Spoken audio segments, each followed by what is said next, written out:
Habemus Papam.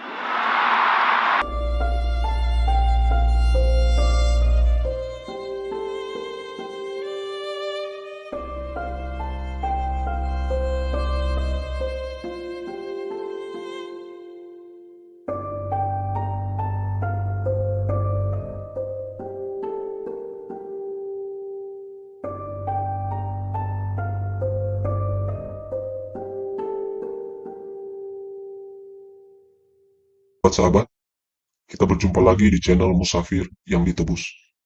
Pada kesempatan ini kita akan membahas suatu topik mengenai misteri pelantikan Rasul Petrus sebagai paus pertama. Kita tahu bahwa Gereja Katolik Roma telah menyelesaikan proses konklav, tradisi pemilihan pimpinan tertinggi, yaitu paus, dan telah terpilih Paus Leo yang ke-14. Video ini dibuat bukan untuk menyerang institusi gereja tertentu, namun video ini bisa dipertanggungjawabkan dan teman-teman, sahabat-sahabat bisa riset secara pribadi apakah yang dikatakan dalam video ini benar atau tidak. Video ini dibuat berdasarkan fakta sejarah yang terjadi dan berdasarkan firman Tuhan. Dasar Alkitabiah yang dijadikan patokan untuk Petrus sebagai paus pertama adalah di dalam Matius 16 ayat 16-18, di mana ada pengakuan dari Rasul Petrus kepada Yesus Kristus. Isi ayat tersebut adalah, "Maka jawab Simon Petrus, engkau adalah Mesias, anak Allah yang hidup. Kata Yesus kepadanya, berbahagialah engkau Simon bin Yunus, sebab bukan manusia yang menyatakan itu kepadamu, melainkan Bapakku yang di sorga. Engkau adalah Petrus, dan di atas batu karang ini, aku akan mendirikan jemaatku, dan alam maut tidak akan menguasainya." Ayat ini sering dipercayai sebagai dasar tentang kepausan, di mana Yesus memberikan otoritas kepada Petrus sebagai batu karang yang di atasnya akan didirikan jemaat Tuhan.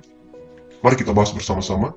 Mari kita lihat bahasa aslinya dari Matius 16 ayat 18. Yesus berkata bahwa engkau adalah Petrus, dalam bahasa Yunaninya Petros. Dan di atas batu karang, Petra, ini aku akan mendirikan jemaatku dan alam maut tidak akan menguasainya. Jadi kata-kata Petros dan Petra itu berbeda. Petrus itu atau Petros itu adalah batu yang kecil, bagian batu yang kecil, sedangkan Petra adalah batu karang yang besar. Jadi, Yesus akan mendirikan jemaatnya di atas batu karang yang besar. Siapakah batu karang itu? Sesuai dengan kata Petra ini, mari kita lihat apa yang Rasul Petrus katakan.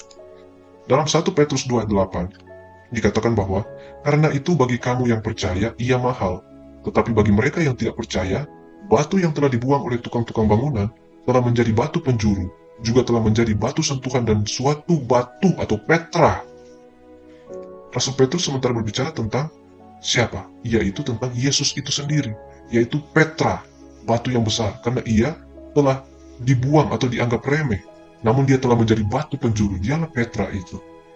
Itulah sebabnya Rasul Petrus berkata di selanjutnya dalam 1 Petrus 2:4, dan datanglah kepadanya, huruf besar, pada Yesus, batu yang hidup itu, yang memang dibuang oleh manusia, tetapi yang dipilih dan dihormati di hadirat Allah. Jadi, Rasul Petrus pun menulis bahwa Petra, atau batu karang itu yang di atasnya jemaat akan didirikan, itu adalah Yesus. Mari kita lihat kata yang sama yang digunakan oleh Rasul Paulus dalam 1 Korintus 10 ayat 4. Dan mereka semua minum minuman rohani yang sama, sebab mereka minum dari batu karang, Petra, rohani, yang mengikuti mereka. Dan batu karang, Petra itu ialah Kristus. Jelas sekali Rasul Paulus mengatakan bahwa Petra atau batu karang itu yang menjadi sumber kehidupan, yaitu Kristus itu sendiri. Itulah sebabnya dalam Efesus 2 ayat 19-20, Rasul Paulus menulis, demikianlah kamu bukan lagi orang asing dan pendatang, melainkan kawan sewarga dari orang-orang kudus dan anggota-anggota keluarga Allah yang dibangun di atas dasar para rasul dan para nabi dengan Kristus Yesus sebagai batu penjuru. Lihat, batu penjuru atau dasar dari jemaat itu adalah Yesus Kristus sebagai batu penjuru. Baru di atasnya ada para rasul dan para nabi. Bahkan, Santo Agustinus pun mengomentari Matius 16 ayat 18 seperti berikut. Ayat tersebut haruslah dimengerti sebagai makna bahwa di atas dia yang diakui oleh Petrus, jadi pengakuan iman dari Petrus, batu karang itu adalah Kristus.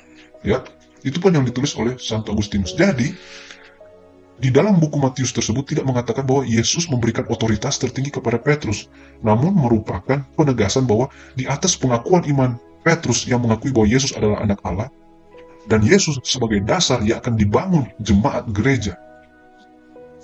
Untuk itu, kalau memang kita mempercayai bahwa Matius 16 ayat 18 Yesus memberikan otoritas kepada Petrus, maka kenapa murid-muridnya tidak berpikir demikian? Mari kita lihat contohnya.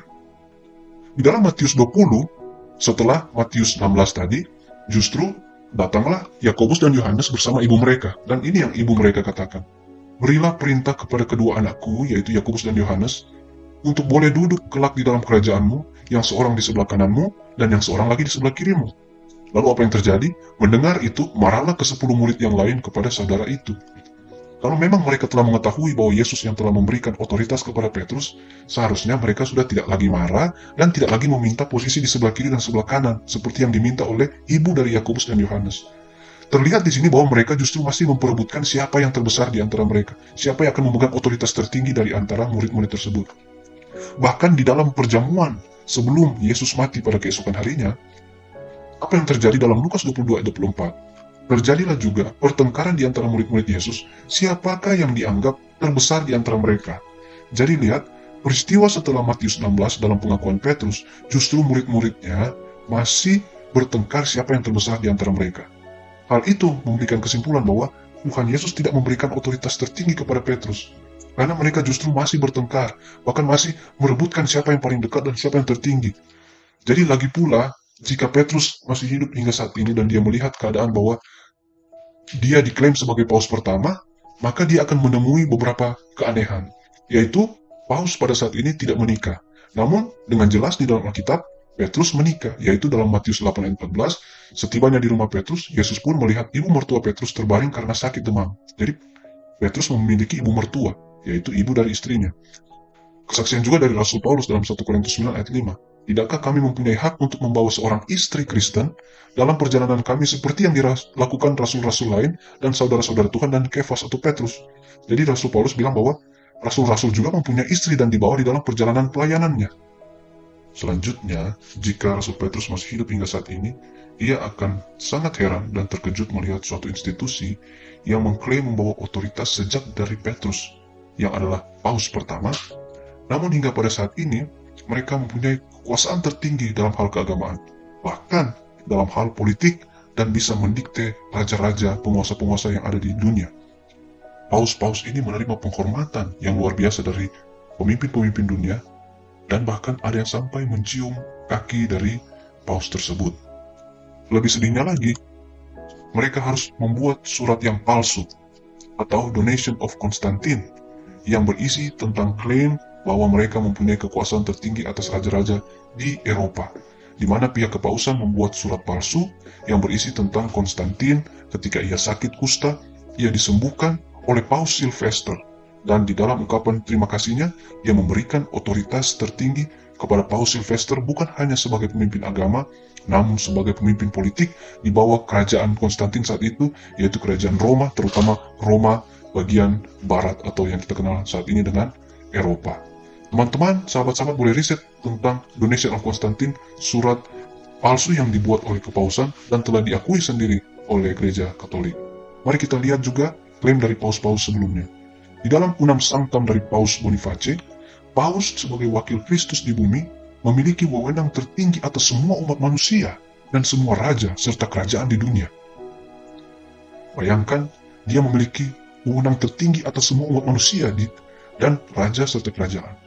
Selanjutnya, Paus Leo yang ke-13 dikatakan bahwa kami kepausan memegang posisi Allah yang Maha Kuasa di dunia ini.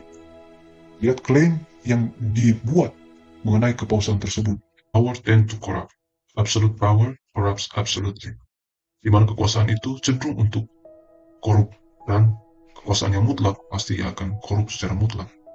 Hal ini dikatakan oleh Lord Acton, seorang sejarawan yang termasyhur dari Inggris pada abad yang ke-19. Lord Acton adalah seorang Katolik yang setia, namun ketika sebagai seorang sejarawan, ia mempelajari tentang sejarah kekuasaan dari kepausan, ia melihat sisi kelam dari kekuasaan tersebut. Ia bahkan pergi ke Roma untuk melobi tentang hasil dari Konsili Vatikan yang pertama tentang infalibilitas kepausan, yang menyatakan bahwa paus tidak bisa melakukan kesalahan ketika ia berbicara dari Akta Petrus atau ex cathedra, namun ia tidak berhasil. Mari kita lihat tulisan lengkap dari Lord Acton tentang frase yang terkenal ini. Ini yang ia katakan, kekuasaan cenderung korup, dan kekuasaan yang mutlak akan korup secara mutlak. Orang-orang hebat hampir selalu punya sisi jahat, bahkan saat mereka hanya punya pengaruh, apalagi kalau mereka punya kekuasaan yang penuh yang bisa disalahgunakan. Tidak ada kesalahan yang lebih berbahaya daripada percaya bahwa jabatan membuat seseorang jadi suci atau benar. Di titik itulah ajaran Katolik dan pemikiran liberal bisa sama-sama tersesat. Dan akhirnya orang mulai berpikir bahwa tujuan yang baik bisa membenarkan cara yang salah. Teladan dari Rasul Petrus ketika ia melawat Cornelius yang merupakan seseorang yang rindu bertemu dengannya dan datang untuk bersujud kepada Petrus, ini yang ia katakan. Tetapi Petrus menegakkan dia, katanya, bangunlah, aku hanya manusia saja. Dan dalam suratnya 1 Petrus 5 dikatakan, dan kamu semua rendahkanlah dirimu seorang terhadap yang lain. Bahkan kalau kita baca suratnya, ia menulis bahwa saya hanyalah sebagai sesama penatua menasihatkan kamu, gembalakanlah domba-domba Allah. Dia tidak mengklaim mempunyai otoritas yang besar sehingga harus menerima penghormatan dari semua manusia, bahkan raja-raja saat itu. Bahkan kalau kita melihat lebih lanjut, dan jika kita mau melihat bahwa apakah ada pemimpin dari para rasul-rasul sejak Yesus terangkat ke surga, justru Yakobuslah yang dilihat sebagai sosok pemimpin di antara mereka. Kenapa? Baik Paulus maupun Petrus harus melaporkan segala sesuatu kepada Yakobus. Lihat dalam Kisah pasal 12, ketika Petrus keluar dari penjara, ia menceritakan bagaimana Tuhan menuntunnya dan berkata kepada mereka, beritahukanlah hal ini kepada Yakobus dan saudara-saudara kita. Kalau Rasul Paulus ketika ia mengunjungi Yerusalem, ia pertama-tama mengunjungi Yakobus, di mana semua penatua telah hadir di situ, dan Paulus memberi salam kepada mereka lalu menceritakan tentang pelayanannya kepada Yakobus. Jadi baik Petrus maupun Paulus memberikan laporan kepada Yakobus. Dan sebabnya ketika kita baca di dalam Kisah 15 tentang konsili Yerusalem, konsili yang pertama oleh rasul-rasul, itu dipimpin oleh Yakobus. Setelah Petrus, Paulus dan Barnabas selesai berbicara memberikan pendapat mereka, berkatalah Yakobus, hai saudara-saudara, dengarkanlah aku. Setelah Yakobus berbicara, mereka menyepakati keputusan mereka tentang orang-orang Kristen yang bukan Yahudi.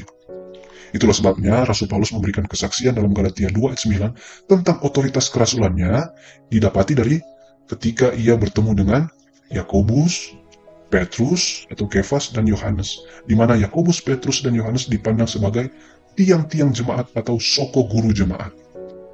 Jadi Yakobuslah yang merupakan sosok yang dipandang sebagai pemimpin di gereja di abad yang pertama. Yakobus ini bukanlah Yakobus saudara dari Yohanes, karena Yakobus saudara Yohanes telah dieksekusi, namun Yakobus ini adalah saudara dari Tuhan Yesus itu sendiri. Jadi ketika kita melihat pelayanan-pelayanan para rasul, mereka selalu bersekutu, mereka selalu mengambil keputusan bersama-sama. Tidak ada satu rasul yang mencolok, yang terlihat memiliki kekuasaan tertinggi, sehingga harus menerima penghormatan dan juga harus diperlakukan secara khusus. Penggunaan kata paus juga nanti digunakan di abad yang ketiga. Itu pun digunakan bukan hanya eksklusif kepada satu orang, tetapi kepada para uskup-uskup saat itu. Nanti di abad yang ke-11, barulah penggunaan kata paus secara eksklusif untuk uskup Romawi. Saya yakin dan percaya bahwa banyak umat-umat Tuhan yang tulus dalam gereja Roma Katolik, namun mereka masih berada dalam suatu sistem yang mempercayai otoritas kepausan. Video ini telah menunjukkan bahwa kepausan tidaklah memiliki dasar Alkitab, namun hanyalah alat yang digunakan untuk mempertahankan kekuasaan yang sangat berbeda dari pelayanan para rasul, terutama Rasul Petrus. Mari kita berdoa agar Roh Kudus boleh menuntun kita kepada kebenaran firman Tuhan yang akan membebaskan kita. Sampai jumpa di video selanjutnya.